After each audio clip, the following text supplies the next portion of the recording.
사랑하는 생명사랑교회 여러분, 전국의 성도 여러분, 지난 일주일 동안 평안하셨습니까?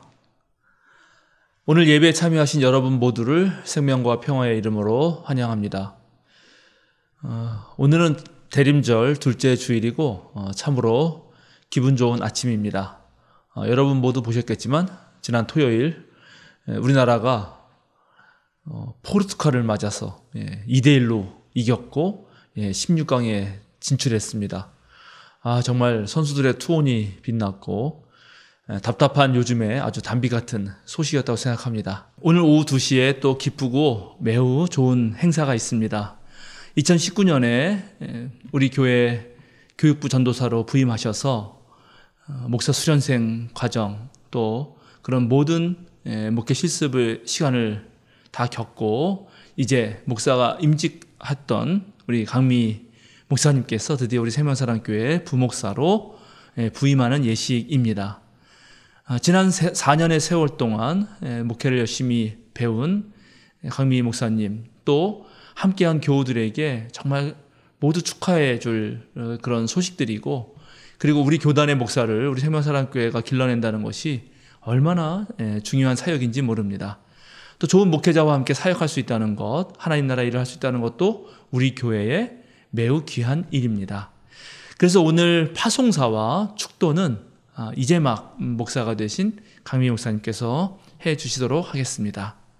오후에 부목사 부임식에 여러분 모두 참석해 주시고, 그리고 또 온라인으로 실시간 방송도 하니까 우리 온라인 성도들께서도 함께 유튜브로 참여해 주시면 고맙겠습니다. 오늘 예배 직후에 2023년 예산을 다루는 연말 재직회가 있습니다.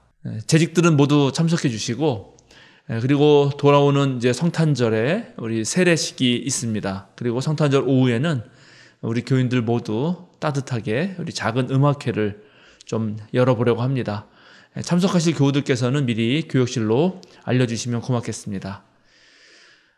이제 세 번의 징울림과 더불어서 성부, 성자, 성령, 성삼위 하나님께서 베푸시는 하늘의 울림이 영과 진리로 예배하는 여러분 모두에게 함께 하시기를 주님의 이름으로 축원합니다.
하나님, 우리를 회복시켜 주십시오. 우리가 구원을 받도록 주님의 빛나는 얼굴을 나타내어 주십시오. 아멘.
이새의 줄기에서 한 싹이 나며 그 뿌리에서 한 가지가 나서 결실할 것이요, 그의 위에 여호와의 영 곧 지혜와 총명의 영이요 무량과 재능의 영이요 지식과 여호와를 경외하는 영이 강림하시리니 그가 여호와를 경외함으로 즐거움을 삼을 것이며 그 눈에 보이는 대로 심판하지 아니하며 그 귀에 들리는 대로 판단하지 아니하며 공의로 가난한 자를 심판하며 정직으로 세상의 겸손한 자를 판단할 것이며 그 입의 막대기로 세상을 치며 그 입술의 기운으로 악인을 죽일 것이며 공의로 그의 허리띠를 삼으며 성실로 그의 몸의 띠를 삼으리라.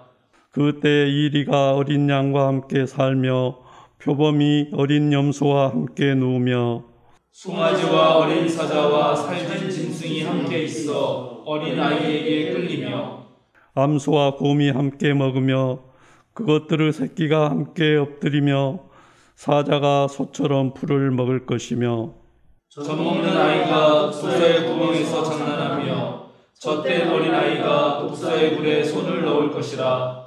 내 거룩한 산 모든 곳에서 해됨도 없고 상함도 없을 것이니 이는 물이 바다를 덮음 같이 여호와를 아는 지식이 세상에 충만할 것임이니라. 그날에 이 새의 뿌리에서 한 싹이 나서 만민의 기치로 설 것이요 열방이 그에게로 돌아오리니 그가 거한 곳이 영화로우리라.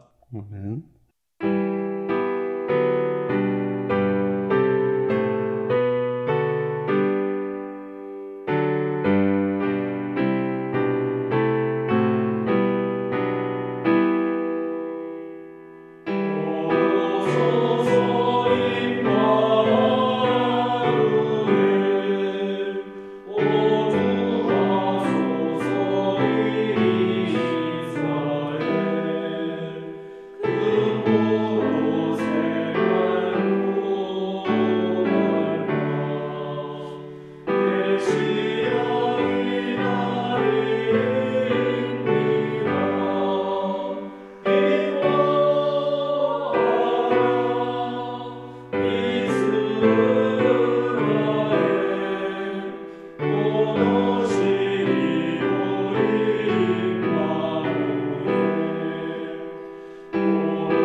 이주아 집사님께서 목회 기도해 주시겠습니다.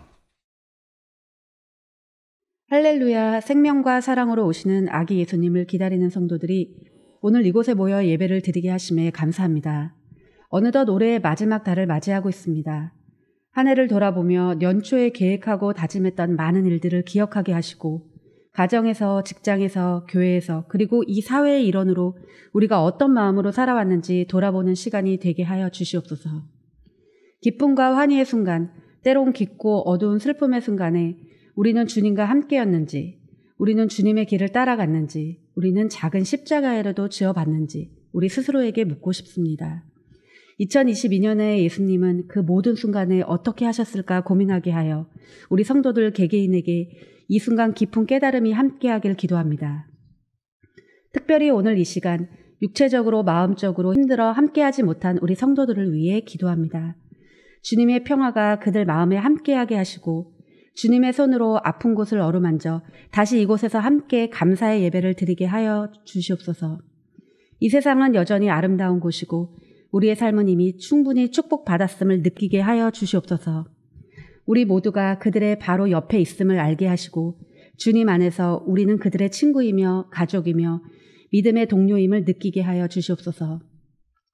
우리 생명사랑교회는 빠르게 변화하는 환경에 적응하고자 다양한 시도들을 하고 있는 혁신적인 교회입니다. 우리가 시도하는 많은 것들이 때로는 어려움에 부딪히고 시련을 겪기도 하겠지만 5분의 목사님들과 목회운영위원회 그리고 우리 전 성도들이 사랑과 이해로 함께한다면 신뢰가 떨어진 한국 기독교의 현실에서 교회의 모범이 되고 새로운 신앙생활의 기준이 되리라 믿습니다. 신앙생활의 혁신을 통해 생명사랑교회가 더욱 성장하길 기도합니다. 이 예배담이 꽉 차고 온라인 성도들이 늘어나길 원합니다. 청년들이 모이고 어린이들의 웃음소리가 넘치며 젊은이들의 열정과 어른들의 지혜가 어우러지는 교회가 되길 소망합니다. 2023년의 표어처럼 성령의 능력으로 소망이 넘치는 교회가 되게 하여 주시옵소서. 이어지는 목사님의 말씀을 통해서 이 시대를 살아가는 그리스도인의 지혜를 받게 하여 주시고 큰 은혜의 시간이 되게 하여 주시옵소서. 예배를 돕는 모든 손길과 마음에도 주님께서 늘 함께하여 주시기를 바라며 우리 주 예수 그리스도의 이름으로 기도합니다. 아멘.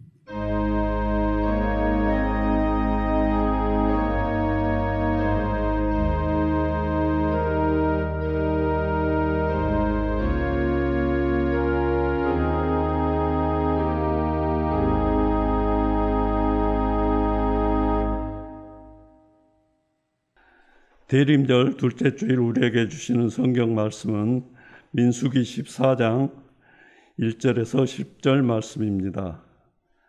한 절씩 교독하시겠습니다. 온 회중이 소리 높여 아우성쳤다. 백성이 밤새도록 통곡하였다. 온 이스라엘 자손이 모세와 아론을 원망하였다. 온 회중이 그들에게 말하였다. 차라리 우리가 이집트 땅에서 죽었더라면 더 좋았을 것이다.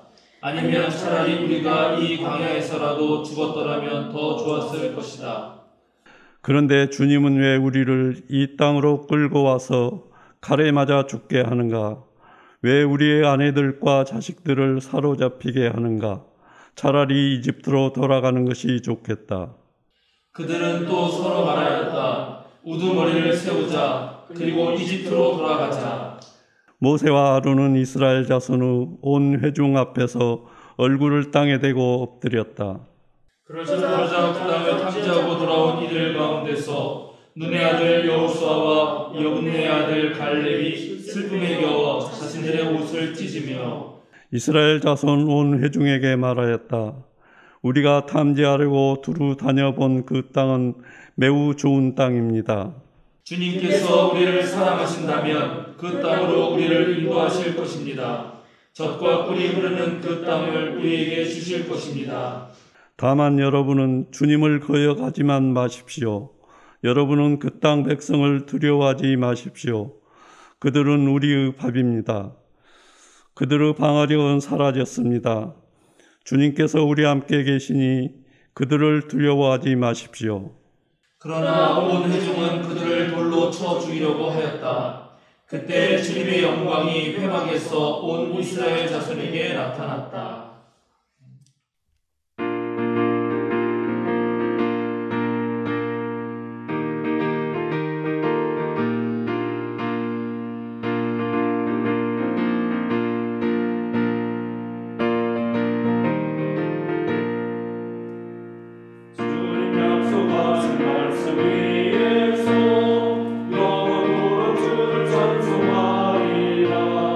소리 높여 주께 영광 돌리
무엇이 두려운가라는 제목으로 한문덕 목사님께서 말씀 전해 주시겠습니다.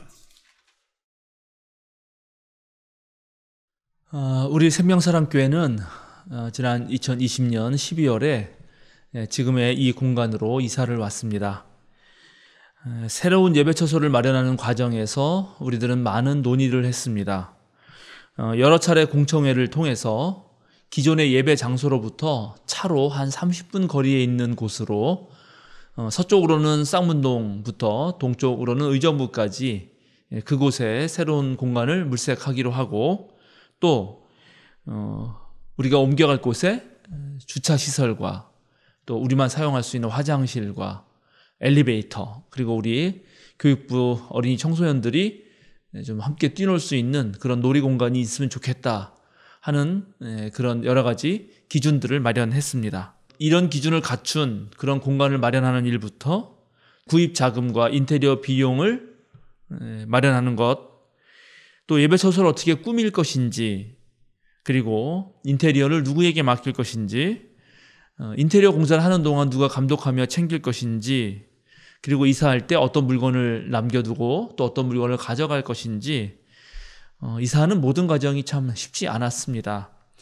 물론 우리가 새 예배처소 위원회, 준비위원회를 꾸렸고 또 당위원들을 비롯해서 각 교우들이 맡은 역할을 열심히 다 했지만, 그러나 전체 교인의 의중을 잘 모아내는 일, 만만치 않은 작업이죠. 코로나로 인해서 우리 지하 공간이 갈수록 냄새가 나고 점점 못 쓰게 되어서 우리가 지상으로 옮기는 것이 매우 절실했고, 또 온 교우들이 열심히 기도하면서 아주 열심히 있는 몇몇 교우가 솔선수범했기 때문에 우리는 작지만 아주 아늑하고 세련된 공간을 만들어낼 수 있었고, 또 그것도 이제 월세를 안 내는 우리 소유의 그런 안정된 예배처소를 마련할 수 있었습니다. 이제 쫓겨날 걱정이나 또는 월세를 올려달라고 하면 어떡하지 하는 그런 걱정은 할 필요가 없습니다. 우리 젊은 부교역자들이 정말 햇빛이 들고 또 맑은 공기를 마시며 사역할 수 있게 되었고, 어느 누가 우리 교회를 방문해도 정말 감탄을 하면서 너무 공간이 예쁘다고 하는 그런 아주 기분 좋은 칭찬을 많이 듣게 되었습니다. 그러나 이제 모든 것이 만족스러울 수는 없는 법이죠. 공간이 작아져서 교육부의 어떤 교회 활동, 목회 활동이 쉽지가 않고, 또 함께 식사하는 것도 큰 제약이 생겼습니다. 여기에 더해서 코로나로 인해서 예배 환경과 목회 활동에 적잖은 변화가 있는데, 여기에 잘 적응하는 교우도 있는가 하면 여전히 어색하고 또 낯설어하는 교우들도 계십니다. 겉으로 표현하시진 않으겠지만 참 옛날이 그립다. 지하 공간이었지만 함께 먹고 또 다양한 공간에서 이렇게 사랑방처럼 나누던 그때가 그립다, 이렇게 생각하시는 분들도 있을 것이고, 또 교회를 이전하는 과정에서 서로 다른 의견 때문에 혹시 마음에 좀 작은 상처가 생겼을 수도 있습니다. 우리의 삶이 늘 밝고 맑고 행복하고 기쁘기만 하면 좋겠지만 정말 그럴 수는 없죠. 함께 사는 세상이라는 것은 원래 서로 다른 의견과 취향과 또 다른 삶의 방식으로 인해 사람들끼리 티격태격하기 마련이고, 또 그것이 심해지면 상처를 주기도 하고 상처를 받기도 하고, 또 한편으로는 타이르기도 하고 달래기도 하면서 그렇게 사는 것입니다. 100명 남짓한 교인들이 이사를 하는데도 이렇게 복잡하고 쉽지 않은데, 애굽에서 나와서 가나안 땅으로 들어가서 새로운 나라를 세워야 하는 그 이스라엘 백성은 과연 어떤 과정을 겪었을까요? 그 백성들을 이끌어야 할 모세와 아론의 심정은 어떠했을까요? 백성이 적게는 수천 명에서 많게는 수십만에 이릅니다. 여러분 한번 상상해 보시기 바랍니다. 우리 교회는 그저 한 1년 정도 준비해서 옮겼는데, 성소의 백성들은 무려 광야에서 40년의 세월을 겪게 됩니다. 이전 세대는 죽고 또 새로운 세대가 태어나서 새로운 주역이 되기도 했던 그런 세월이죠. 오늘 우리가 읽은 본문은 이제 출애굽한 지 딱 1년 정도가 지난 시점에서 바로 눈앞에 약속의 땅을 바라보고 펼쳐지는 이야기입니다. 이제 광야의 온갖 험난한 그 여정을 거쳐서 이스라엘 백성들은 곧 하나님께서 약속하신 땅으로 들어가려는 참입니다. 모세는 각 지파에서 지파 대표들을 뽑아서 들어갈 가나안 땅 구석구석을 살펴보게 합니다. 성서에 뽑힌 사람들이 전부 이스라엘 자손의 우두머리였다라고 성서는 보도하고 있습니다. 그러면서 그들의 이름을 전부 한 명 한 명 호명합니다. 르우벤 지파의 삼무아, 시므온 지파의 사밧, 유다 지파의 갈렙, 이사갈 지파의 이갈, 에브라임 지파의 호세아, 베냐민 지파의 발디, 스불론 지파의 갓디엘, 요셉 지파 곧 므낫세 지파의 갓디, 아셀 지파의 스둘, 납달리 지파의 나비, 갓 지파의 그웰입니다. 이름 중에 왜 여호수아가 등장하지 않지? 이렇게 생각하시는 분 계실지 모르겠는데 에브라임 지파의 호세아가 바로 여호수아입니다. 호세아, 여호수아 이름이 달리 그렇게 불리는 것 같지만 사실은 야훼께서 구원하신다라는 그런 같은 뜻을 가진 다른 이름입니다.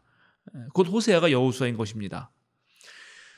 지도자인 모세와 아론은 레위 지파고 이 레위 지파를 제외한 12지파, 요셉 지파가 므낫세와 에브라임으로 나뉘었기 때문에 모두 13지파인데 하여튼 12지파의 그 우두머리들이 이제 가나안의 정탐꾼으로 선출돼서 파견된 것이죠. 모세는 이들에게 이렇게 명령을 합니다. 너희는 저기 네겝 지방에도 올라가 보고 산간 지방에도 올라가 봐라. 그 땅이 어떠한지 탐지하여라. 그 땅에 사는 백성이 강한지 약한지 적은지 많은지를 살펴보아라. 그리고 그들이 사는 그 땅이 좋은지 나쁜지, 그들이 사는 마을들은 장막촌인지 요새화된 성읍인지, 토지는 어떠한지 기름진지 메마른지, 거기에 나무가 있는지 없는지 살펴보아라. 담대하게 행동하여라. 그리고 그 땅의 과일을 가져오너라. 이제 12명의 대표들은 가나안 땅을 무려 40일 동안이나 구석구석 살피고 돌아옵니다. 그리고 이렇게 보고합니다.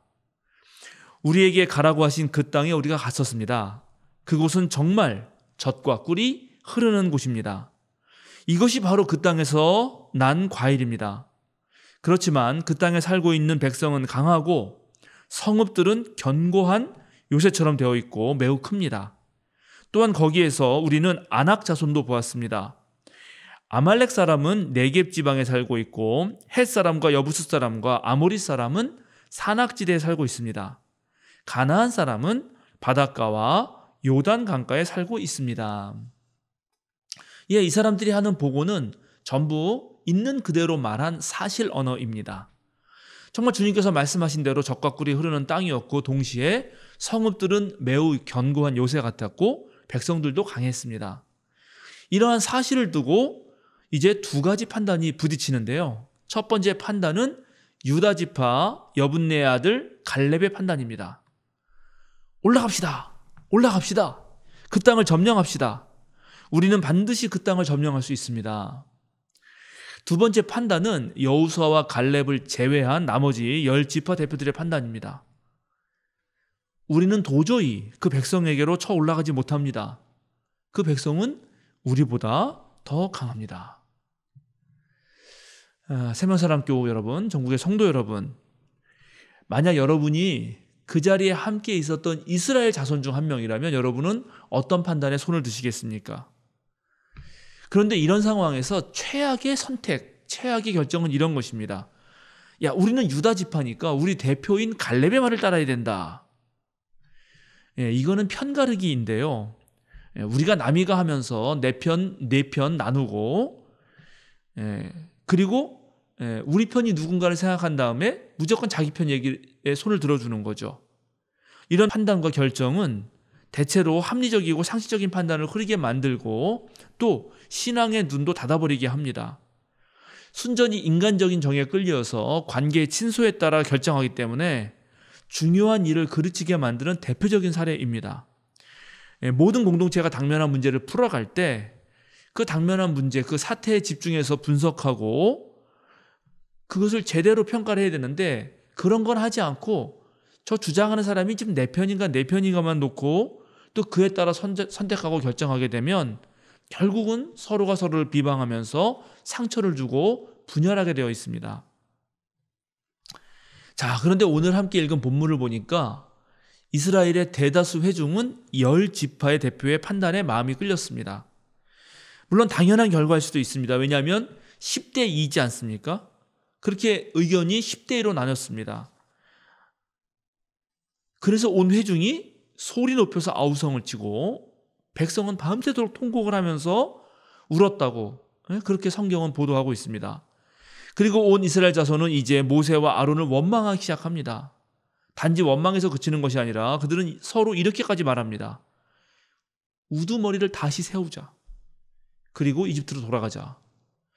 이들의 기세가 얼마나 셌는지 모세와 아론은 겁에 질린 나머지 이스라엘 회중 앞에서 얼굴을 땅에 대고 납작 엎드립니다. 정말 굴욕적인 장면이죠. 이때 다시 여분네 아들 갈렙과 눈의 아들 여호수아가 등장합니다. 이들은 너무 슬픈 나머지 자기들의 옷을 찢으면서 통분하면서 이렇게 외칩니다. 우리가 탐지하려고 두루 다녀본 그 땅은 매우 좋은 땅입니다. 주님께서 우리를 사랑하신다면 그 땅으로 우리를 인도하실 것입니다. 젖과 꿀이 흐르는 그 땅을 우리에게 주실 것입니다. 다만 여러분은 주님을 거역하지만 마십시오. 여러분은 그 땅 백성을 두려워하지 마십시오. 그들은 우리의 밥입니다. 그들의 방어력은 사라졌습니다. 주님께서 우리와 함께 계시니 그들을 두려워하지 마십시오. 그런데 소용없습니다. 두려움에 사로잡힌 군중은 이제 돌을 들어서 여호수아와 갈렙마저 쳐 죽이려고 합니다. 그러자 그때 드디어 야훼 하나님이 등장하시죠. 오늘 본문은 여기서 얘기가 끝납니다. 사랑하는 성도 여러분, 여러분은 이 상황을 어떻게 생각하십니까? 여러분이라면 과연 어떤 판단을 내리시겠습니까? 여호수아와 갈렙은 도대체 무엇에 근거해서 거기에 들어가자고 한 것이고 나머지 10지파의 대표들은 무엇에 근거해서 들어가지 말자고 한 것이며 또 회중들은 무엇 때문에 그렇게 대성통곡을 한 것일까요? 그런데 여기에 또 하나의 비밀이 있습니다. 우리가 오늘 읽지 않았는데 민수기 13장 32절부터 33절을 보면 여호수아와 갈렙을 제외한 10명의 정탐꾼이 어떤 짓을 했는지 묘사하고 있습니다. 제가 읽어보겠습니다. 그들은 그러면서 그 땀지한 땅에 대해서 나쁜 소문을 퍼뜨렸다. 그들은 이스라엘 자손에게 그 땅에 대해서 이렇게 말하였다. 우리가 탐지하려고 두루 다녀본 그 땅은 그곳에 사는 사람들을 삼키는 땅이다. 또한 우리가 그 땅에서 본 백성은 키가 장대 같은 사람들이다. 거기에서 우리는 또 네피림 자손을 보았다. 아낙 자손은 네피림의 한 분파다. 우리는 스스로가 보기에도 메뚜기 같았지만 아마 그들의 눈에도 그렇게 보였을 것이다. 지금 10지파의 대표들은 백성들이 자신들의 판단에 동조하게 하려고 지금 나쁜 소문을 퍼뜨리면서 가나안 땅에 들어갈 때 발생할 수 있는 그 부정적 효과에만 주목하게 하고 그것만 부각시키면서 강조합니다. 땅이 사람을 삼킨다는 둥, 자기 스스로 보았을 때 메뚜기 같았다는 둥, 그리고 그들도 그렇게 볼 거라는 둥, 거인적인 그들에게 우리는 분명히 당할 거다. 그렇게 말합니다. 이런 선동에 대중은 넘어갔고 그래서 이런 일이 벌어진 것입니다. 오늘날도 온갖 거짓 뉴스와 사기꾼들, 나쁜 정치인들의 선동에 많은 사람이 속아 넘어갑니다. 휘몰아치는 군중 심리는 위대한 지도자들을 무력하게 만들고 심지어 죽이기까지 합니다. 차분히 마음을 가라앉히고 숙고하면서 냉정하게 판단하는 능력은 온데간데 없고 지금 두려움과 공포심에 시들린 나머지 아주 격한 감정만 들끓고 있는 것입니다. 자, 우리 다시 한번 정신을 차리고 우리 여호수아와 갈렙의 말에 주목해 봅시다. 제가 한 번 더 읽어보겠습니다. 우리가 탐지하려고 두루 다녀본 그 땅은 매우 좋은 땅입니다. 주님께서 우리를 사랑하신다면 그 땅으로 우리를 인도하실 것입니다. 젖과 꿀이 흐르는 그 땅을 우리에게 주실 것입니다. 다만 여러분은 주님을 거역하지만 마십시오. 여러분은 그 땅 백성을 두려워하지 마십시오. 그들은 우리의 밥입니다. 그들의 방어력은 사라졌습니다. 주님께서 우리와 함께 계시니 그들을 두려워하지 마십시오. 지금 여호수아와 갈렙은 주님께서 우리를 사랑하셨는지 사랑 안 하셨는지 거기에 더 신경 쓰라는 것입니다. 눈에 보이는 땅과 거기 사는 사람들을 보는 것이 아니라 하나님 앞에서 하나님이 과연 우리를 사랑하셨는가? 그것을 물으라고 말합니다. 하나님이 우리를 사랑하신다면 우리가 어떤 응답을 해야 되는지 생각해 보라고 말하는 것입니다. 여러분은 주님만을 거역하지 마십시오. 주님을 거역하지만은 마십시오. 주님께서 우리와 함께 계시니 그들을 두려워하지 마십시오. 이렇게 말하는 것이죠. 예, 정말 중요한 한마디입니다. 여러분 잘 생각해 보십시오. 이스라엘 회중 전체는, 그리고 각 지파의 모든 우두머리들을 포함해서 이들은 자기들의 눈으로 하나님께서 어떻게 애굽에 재앙을 내렸는지, 어떻게 고대 세계에 가장 막강하고 가장 오래 지속된 제국을 무릎 꿇게 하셨는지를 보았던 사람들입니다. 그들은 애국 군대의 최신 무기들과 또 말이 끄는 전차들이 홍해에 빠지는 걸 보았고, 자신들은 맨 땅을 걸어서 홍해를 건넜습니다. 애굽은 가나안 족속이나 여부스 족속이나 브리스 족속이나 그리고 그 땅에 있는 작은 부족들보다 훨씬 막강한 그런 나라입니다. 그런데 이런 모든 기억들은 아주 옛날 일이 아닙니다. 여러분 1년밖에 안 된 일입니다. 더군다나 이 이스라엘 자손들은 이미 그 가나안 땅의 백성들이 이스라엘 백성들을 두려워한다는 사실을 알고 있었습니다. 이들은 모세가 불렀던 바다의 노래를 함께 부르면서 자신들 스스로에게 이렇게 말한 적이 있습니다. 우리 출애굽기 15장 14절에서 16절을 보면 이런 노래가 나오죠. 이 이야기를 듣고 여러 민족이 두려워서 떱니다. 블레셋 주민이 겁에 질려 있습니다. 에돔의 지도자들이 놀라고 모압의 권력자들도 무서워서 떨며 가나안의 모든 주민도 낙담합니다. 그들이 모두 공포와 두려움에 사로잡혀 있습니다. 여기서 이 이야기를 듣고라고 하는 말은 바로 하나님께서 이스라엘 회중을 애굽에서 어떻게 건지셨는가 하는 이야기입니다. 가나안 땅의 백성들은 오히려 이스라엘 백성들을 두려워했습니다. 이것이 정확한 사실입니다. 그들이 이스라엘 백성을 메뚜기로 보지 않은 것입니다. 그런데 지금 온 회중들은 이런 모든 기억들을 전부 잊어버리고 또 하나님이 지금 우리와 함께 하신다는 사실도 인정하지 않은 채 두려움에 사로잡혀서 지도자를 죽이고 새로운 지도자를 선출한 다음 애굽으로 다시 돌아가려고 하고 있는 것입니다. 오늘 본문을 통해서 과연 우리들도 때때로 이런 모습에 있는 것은 아닌지 생각해 보게 됩니다. 하나님께서 숱하게 많은 기적과 표적으로 우리를 이끌어 주셨고 실제로 우리의 목회 생활과 또 우리의 삶 속에서 구름기둥 불기둥으로 우리를 보호해 주셨건만 우리는 그런 모든 경험들을 새까맣게 잊어버리고 당장 벌어진 사태 앞에서 두려워 떨었던 것 아닌가? 과연 우리는 무엇을 두려워했던 것일까요? 아니, 우리는 진짜 무엇을 두려워해야 합니까? 예수님께서 우리에게 이런 말씀하신 적이 있죠. 너희들은 몸을 죽일지라도 영혼은 죽이지 못하는 일을 두려워하지 말고 영혼도 몸도 둘 다 지옥에 던져서 멸망시킬 수 있는 분을 두려워하여라. 지금 이스라엘 회중은 하나님보다 가나안 땅 사람들을 더 두려워합니다. 그래서 여호수아와 갈렙이 여러분은 주님을 거역하지만 마십시오라고 그렇게 부르짖었던 것입니다.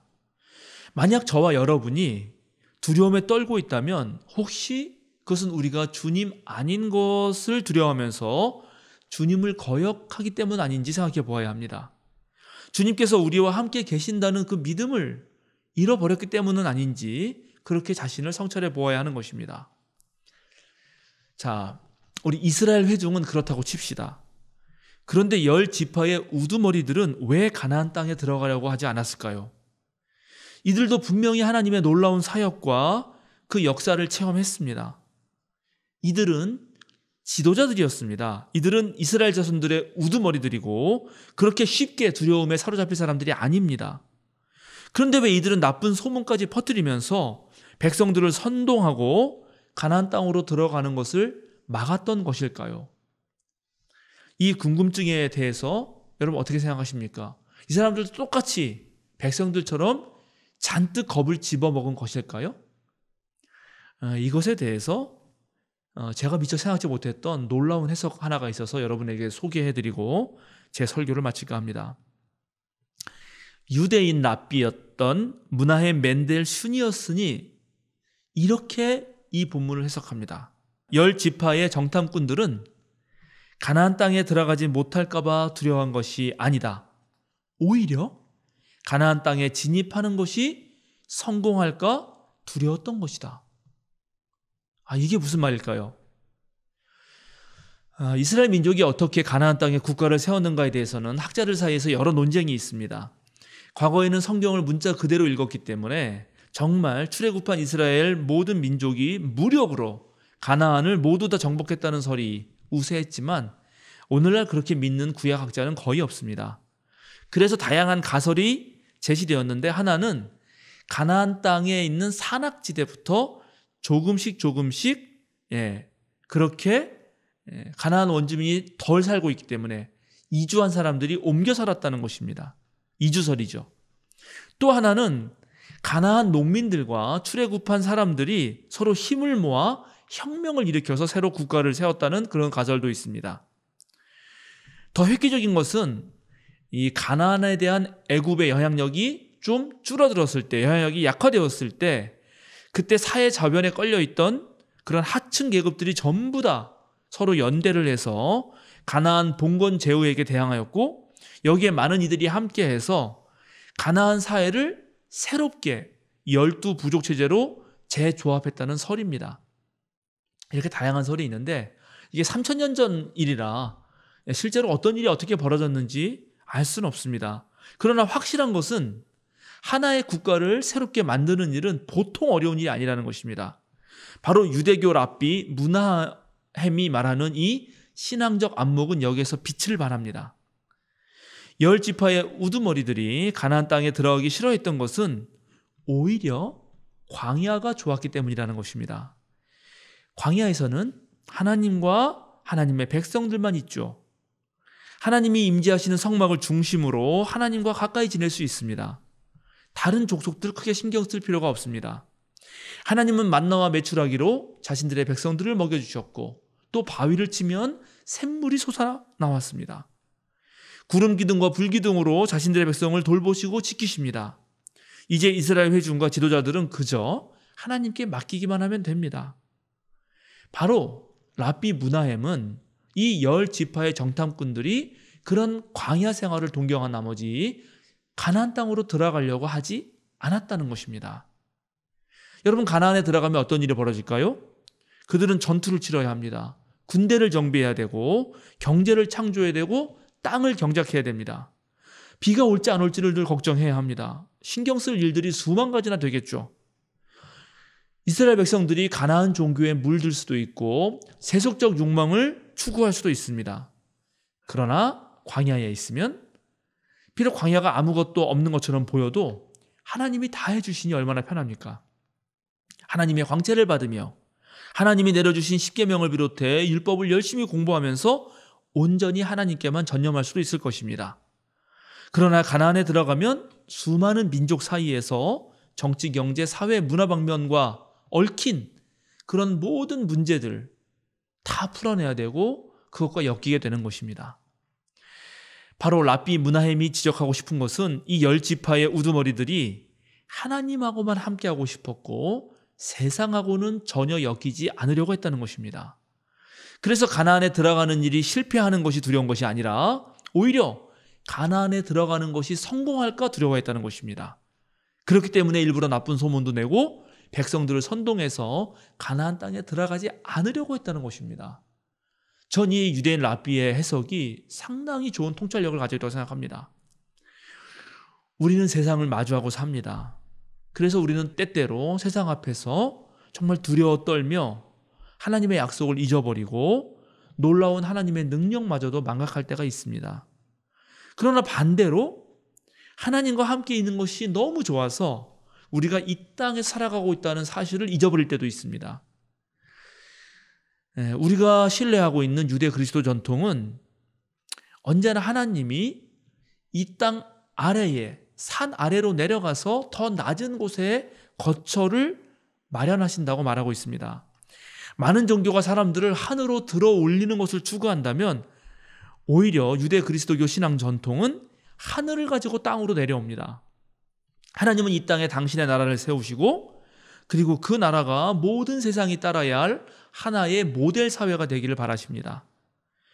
사람이 노예 취급당하지 않고 통치자들을 신처럼 숭배하지 않고 인간의 존엄성이 존중되고 아무도 가난한 상태에 처하지 않고 아무도 고립되어서 방치되지 않고 법 위에 군림할 사람이 없고 늘 진실하고 아름답고 선한 것이 통용되는 그런 사회를 하나님은 만들려고 하십니다.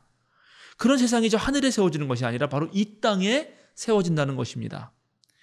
하나님은 우리가 병자를 치유하고 굶주린 사람들을 먹이고 모든 능력을 가지고 불의와 싸우고 보편적인 교육을 통해서 무지와 싸우기를 원하십니다. 하나님은 우리가 우리의 이웃들과 낯선 자들을 사랑하는 것이 무엇인지를 보여주길 원하십니다. 유대 그리스도교 신앙이 말하는 영성은 삶 자체의 한복판에서 사회생활과 그 제도들 한복판에서 펼쳐지는 것입니다. 그래서 우리의 믿음은 언제나 위험을 무릅쓰죠. 믿음은 확실성이 아닙니다. 오히려 믿음은 불확실성과 더불어 살아가는 능력이라고 할 수 있습니다. 우리가 하나님과 나만 존재하는 광야, 그 광야를 떠나서 온갖 종류의 사람들, 다양한 가치관과 다채로운 취향과 저마다의 주장에 남많은 세상으로 들어가서 그 모든 시험과 유혹에 맞선다는 것은 매우 큰 도전입니다. 그러나 바로 그곳이 하나님께서 우리가 머무시기를 원하시는 그런 곳입니다. 하나님은 당신의 거룩한 영으로 우리의 경제 운영 방식, 복지체제, 사법체제, 건강 서비스, 안보와 교육 시스템이 운영되기를 바라십니다. 세상의 상처난 부분을 치유하고 어둠 속에 감추어진 장소들에 하나님의 빛을 비추시기를 원하고 계십니다. 사랑하는 생명사랑교회 여러분, 전국의 성도 여러분, 여러분은 무엇이 두려운 것입니까? 하나님이 두렵습니까? 아니면 세상이 두렵습니까? 우리 생명사랑교회 혁명, 우리 생명사랑교회가 이 세상에서 이루고자 하는 변혁은 바로 세상 속에서 더 고귀한 일상을 창출하게 하는 것이고, 이 세상 속에서 훨씬 더 고유한 인격을 키워내고자 하는 것입니다. 우리가 알고 있는 옛날 이야기, 전래동화 중에 호랑이와 곶감 이야기가 있죠. 배가 고파서 마을로 내려온 호랑이가 한 마리 있었는데 어떤 아이의 울음소리를 듣고 그 아이가 왜 우나 궁금해가지고 그 아이, 우는 아이 집으로 가죠. 담벼락 아래 숨어서 아이와 엄마의 대화를 몰래 엿듣습니다. 아이의 엄마는 아이를 달래기 위해서 이렇게 말을 합니다. 아이고, 이를 어째, 네가 이렇게 큰 소리로 우니까 밖에 호랑이가 왔잖니. 자꾸 울면 너 호랑이한테 잡아먹으러 갈 거야? 물론 엄마는 밖에 호랑이가 진짜 왔는지 모르고 그냥 장난으로 한 말이었는데, 호랑이는 자신이 있는 사실을 이 엄마가 어떻게 알았나 당황해하면서도 잘하면 이제 먹을거리가 생기겠구나 하고 아주 좋아하고 있었습니다. 그런데 이 말을 해도 아이는 여전히 자지러지게 울고 있는 겁니다. 그러자 엄마는 곧 이어서 아이고, 그래 엄마가 잘못했어. 엄마가 장난쳐서 미안해. 여기 곶감이 있으니까 이거 먹고 그만 울어 하고 아이에게 곶감을 주니까 아이가 울음을 뚝 그치는 거죠. 이때부터 호랑이는 곶감을 무척 무서워하게 됩니다. 사랑하는 생명사랑교회 여러분, 전국의 성도 여러분, 왜 호랑이가 곶감을 무서워했던 것일까요? 그것은 호랑이가 곶감이 뭔지 몰랐기 때문입니다. 여러분은 무엇이 두려우십니까? 여러분이 만약에 두렵다면 그것은 여러분이 하나님도 모르고 세상도 모르기 때문입니다. 여러분, 정말 좋은 영화는 영화가 끝나는 순간부터 나만의 영화가 시작되도록 만들어줍니다. 마찬가지로 정말 좋은 신앙인은 하나님께서 멈추실 때 바로 그때부터 자신이 활약합니다. 저 하늘이 아니라 교회 안의 울타리에서만이 아니라 바로 세상에서 하나님으로부터 파송된 자로서 그렇게 하나님의 신뢰 속에서 하나님의 뜻을 펼쳐나가는 것입니다. 저와 여러분이 바로 그런 참된 믿음의 소유자이시길 빕니다. 함께 기도하겠습니다. 능력의 하나님, 우리가 온전히 하나님만 경외하게 하여 주소서. 하나님만이 생명의 근원이십니다. 주님 안에서만 우리 몸과 영혼은 참된 삶의 의미를 얻고 안식을 얻습니다. 주님을 신뢰하여 세상을 두려워하는 일이 없게 하여 주소서. 하나님, 또한 우리가 안주하지 않게 하여 주소서.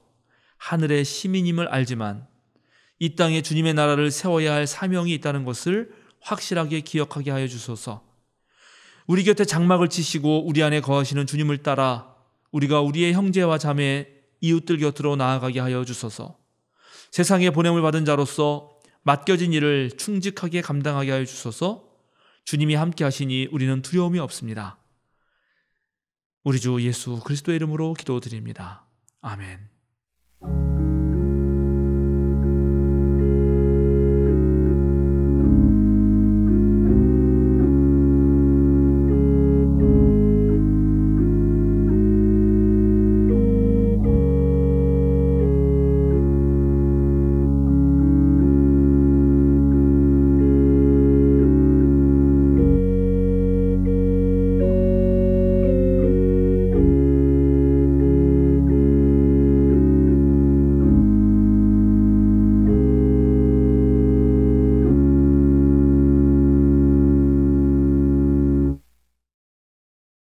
함께 사도신경으로 우리의 신앙을 고백하시겠습니다.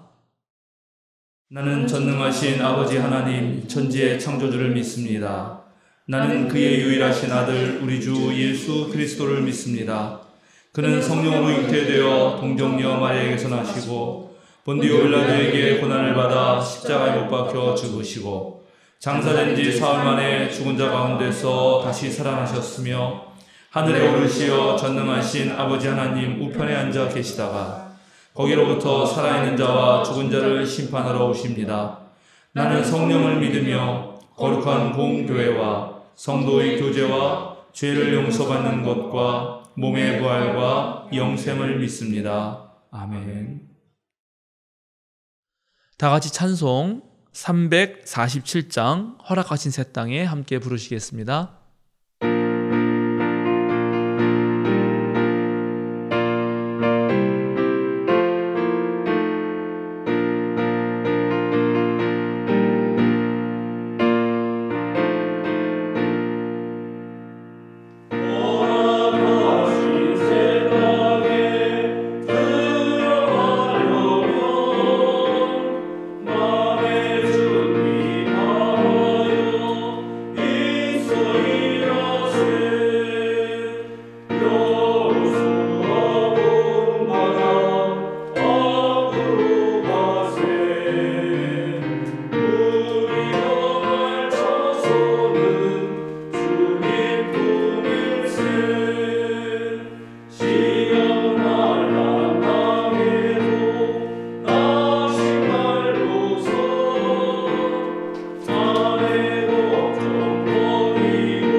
사랑하는 생명사랑교우 여러분, 전국의 성도 여러분, 어깨를 쭉 펴고 똑바로 서십시오. 세상으로 당당하게 그리고 힘차게 걸어 나가십시오. 자유인으로 사십시오. 여러분의 두려움을 주님께 맡기십시오. 불안한 세상에서 놀라지 말고 담대히 살아가십시오. 하나님의 빛을 비추는 거룩한 백성의 삶을 살아내십시오. 그 걸음에 주님이 함께 하십니다. 축도하겠습니다. 이제는 우리 주 예수 그리스도의 은혜와 하나님의 무한하신 사랑과 성령님의 거룩한 친교가 두려움을 딛고 이 땅에서 참된 그리스도인으로 살아내고자 하는 생명사랑 교우들과 함께 예배하는 모든 성도 위에 지금부터 영원까지 함께 있기를 간절히 축원하옵나이다. 아멘.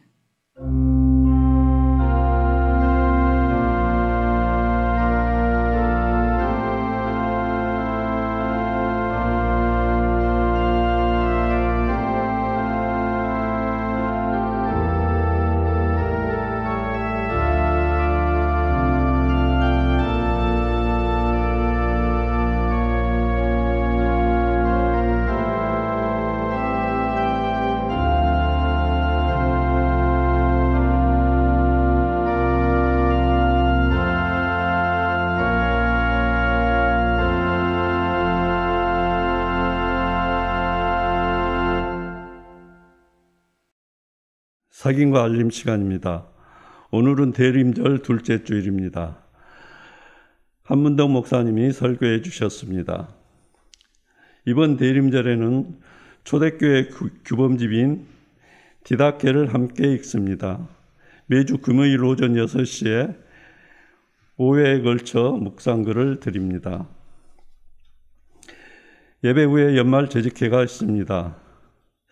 2022년 결산 및 2023년 예산, 2023년 재직회장 및 서기 선출 건입니다. 재직회 후에는 여신도 자치회 모임이 있습니다. 오늘 오후 2시에는 생명사랑교회에서 강미 부목사의 부임식이 있습니다. 12월 9일에서 10일 청년의 수련회와 석류나무회 모임이 있습니다. 12월 15일 목요일 저녁 8시 떼제 기도회가 있습니다. 12월 25일 주일 성탄절에 세례식이 있습니다. 세례식을 임하시는 분들은 12월 15일까지 교역실로 신청해 주시기 바랍니다. 12월 25일 오후에 성탄절을 맞아 음악회를 준비하고 있습니다. 노래, 악기 연주, 밴드, 춤, 율동, 시낭송 등 다양한 분야로 참여 가능하십니다.